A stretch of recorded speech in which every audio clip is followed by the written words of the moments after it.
Iya, leadership kalau tidak punya leadership bagaimana jadi menteri, bagaimana bisa jadi gubernur, bagaimana bisa jadi rektor kalau tidak punya leadership. Punya kecerdasan saya kira tentu kalau punya track record. Ada masalah nggak? Selama ini kan nggak ada. Track record oke lah, A atau B.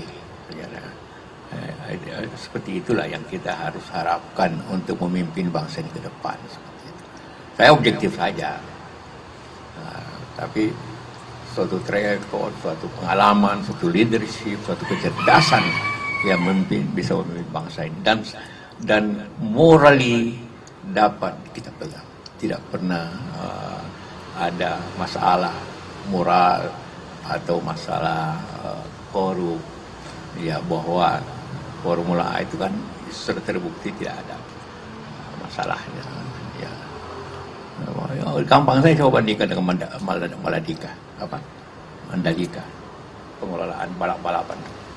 Kan lebih hemat sih. Nah, seperti itulah. Selalu harus dibanding-bandingkan. Ya, cukup.